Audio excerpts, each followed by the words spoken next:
Sachin Pilot Congress working committee में सदस्य बनने के बाद में पहली बार राजस्थान के अपने जो विधानसभा क्षेत्र है टोंक, वहां पर आज कांग्रेस के कार्यकर्ताओं को एक सम्मेलन को संबोधित करते हुए बड़े संकेत दिए हैं सचिन पायलट ने विधानसभा चुनाव लड़ने को लेकर। क्योंकि आप देखिए पिछले कुछ दिनों से तमाम तरीके के कयास लगाए जा रहे हैं कि सचिन पायलट है वो टोंक से नहीं कहीं और से लड़ सकते हैं, अजमेर या कहीं पर भी सवाई माधोपुर या तमाम कहीं और अलग अलग जगहों को लेकर चर्चा थी। लेकिन आज सचिन पायलट ने वहां पर अपने भाषण के दौरान सीधे तौर पर संकेत दे दिए कि वो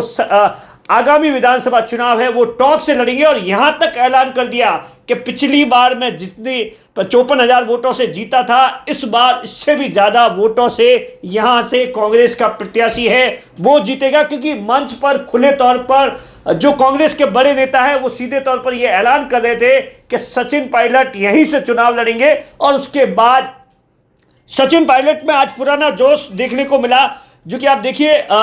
लंबे समय से सचिन पायलट। और दूसरी जो सबसे बड़ी बात थी, आप देखिए 2020 के बाद में सचिन पायलट के जितने भी सम्मेलन होते थे वहां पर मुख्यमंत्री अशोक गहलोत की तस्वीर नजर नहीं आती थी, लेकिन यहां पर CWC के सदस्य बनने के बाद में सचिन पायलट के जो पीछे होल्डिंग लगे थे उसमें मुख्यमंत्री अशोक गहलोत की तस्वीर है वो भी नजर आई। और इसी दौरान सचिन पायलट ने अपने भाषण के दौरान बीजेपी पर जमकर हमला किया, कटाक्ष किए और कहा कि केंद्र के अंदर तो बीजेपी फेल है, लेकिन 4.5 साल के अंदर राजस्थान के अंदर बीजेपी विपक्ष के रूप में भी पूरी तरीके से फेल हो गई है। यही नहीं रुके सचिन पायलट, इससे आगे सचिन पायलट ने कहा कि केंद्र के नेता चाहे वो प्रधानमंत्री हो, गृह मंत्री हो या जेपी नड्डा जो कि अध्यक्ष है, वो लगातार राजस्थान के अंदर बीजेपी को नेताओं को जगाने के लिए आ रहे हैं। लेकिन यहां पर जिस तरीके के हालात है, जिस तरीके से सरकार ने, और यहां अशोक गहलोत की सरकार की तारीफ भी की, हालांकि मुख्यमंत्री अशोक गहलोत का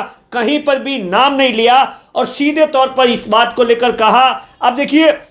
सचिन पायलट ने एक तरीके से विधानसभा चुनाव को लेकर बड़ा आगाज किया है। अब सबकी निगाह इस बात पर भी टिकी है कि सचिन पायलट है वो आने वाले दिनों के अंदर क्या पूरी तरीके से राजस्थान के अंदर प्रचार प्रसार करेंगे कांग्रेस के लिए। क्योंकि आप देखिए वो सीधे तौर पर कह रहे थे कि इतिहास है यहां पर 20-25 सालों से एक बार कांग्रेस एक बार बीजेपी, लेकिन इस बार जिस तरीके से लोगों का कांग्रेस के प्रति मानस है, युवाओं का कांग्रेस के प्रति मानस है, तो हम लोग किसी भी हालत में हमारा एक ही टारगेट है कि राजस्थान के अंदर कांग्रेस की सरकार को रिपीट करवाना। अब देखिए टोंक के अंदर ओवैसी की पार्टी तमाम तरीके से वहां पर दावा करती है सचिन पायलट पर, ओवैसी ने गंभीर आरोप लगाए थे तमाम तरीके से। तो सचिन पायलट ने ओवैसी की पार्टी पर भी चुटकी लेते हुए कहा कि जो लोग मुद्दों पर राजनीति करने जाते हैं उनका हम स्वागत करते हैं, लेकिन धर्म और जाति के नाम पर राजनीति करते हैं उसे यहाँ के लोग कभी भी एक्सेप्ट नहीं करेंगे। तो कुल मिलाकर आप देखिए सचिन पायलट एक बार फिर से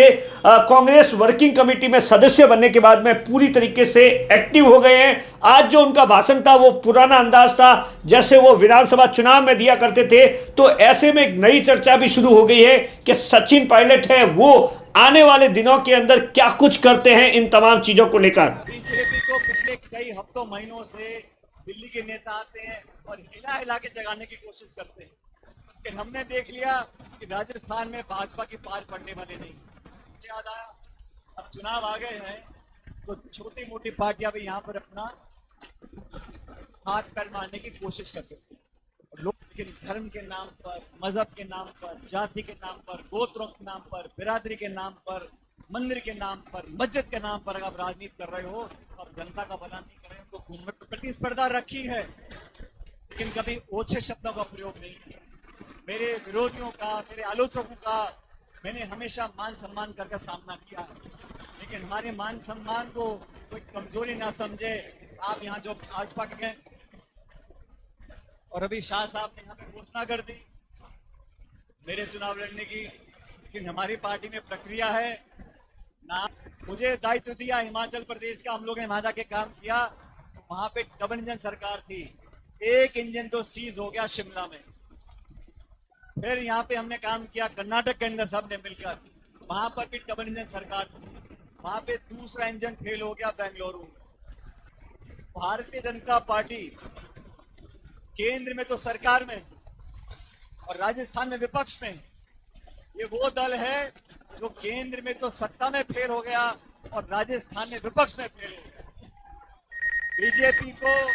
खाली हो गए कि टमाटर बिक रहा है 200 रुपए किलो, गैस सिलेंडर बिक रहा है 1200 रुपए का, वो 1200 का मिलता है दुकान के आगे से, दुकान के पीछे से मिलता है 1300-1400 रुपए का। ये